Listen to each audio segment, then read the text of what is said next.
When I spoke to you just a bit ago, it seems,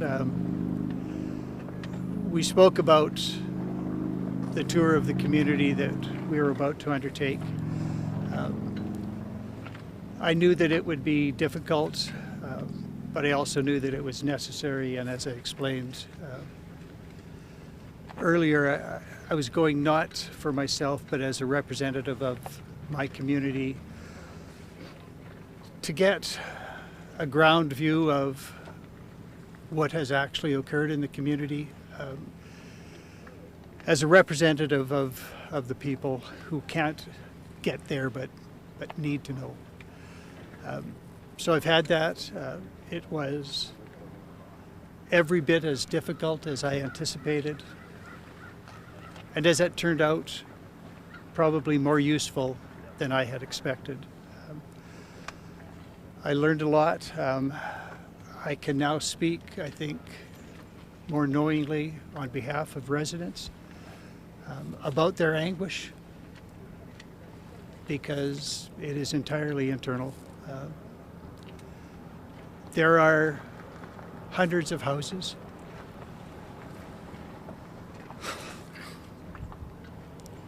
Whole neighborhoods just gone. And when we spoke earlier today about broad numbers at the community level, 30% means something, and as the Premier said earlier, it means 70% remains. And that's important because we have 70% to build from. But at an individual level, that is meaningless. If it was 1%, it would be a dozen homes, a dozen families without their homes.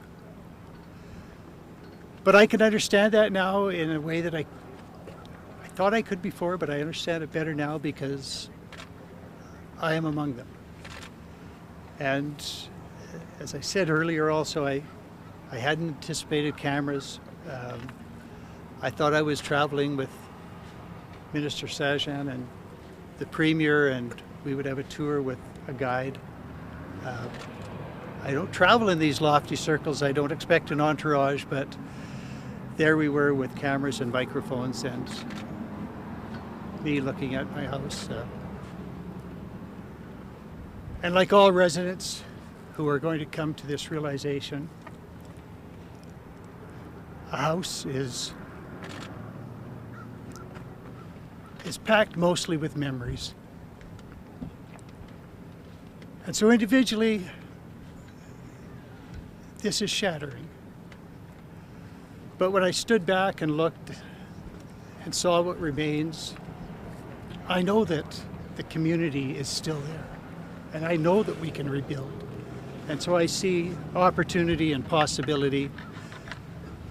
And I simply know that our community will respond. A community is the people. They will support each other. Some have been more victimized than others. But we will share the grief, we'll share the burden, and we'll rebuild. So it was, as I said, a more helpful visit than I had anticipated. And there was one thing I hadn't anticipated, and I'll just speak to that really briefly. In a time like this, a time of disaster, it is so easy to look to blame. And I spoke with Minister Ellis about the situation. A house standing, a house gone, the next house standing. And I know that humans tend to have a desire to personify nature. And I'm going to encourage people not to do that. There is no capriciousness here. There is no malice. There's no ill will. This is just nature doing what nature does. And there is no need to try and explain it. It is random who got hit and who didn't. It just happened. So I'm going to encourage residents to not dwell on the why and the how. Let's just move forward with what we've got together. The very last thing I want to say is that there was a question this morning about inevitability and preparation. And looking at what happened, I can say that apart from the fact that 25,000 people were safely evacuated, I am confident that huge portions of our town remain standing because of the work that was done in preparation and by the people on the ground. They are still there, they are still working. But had it not been for the preparation, had it not been for the efforts of the people on the field, I think the devastation would have been far more extensive.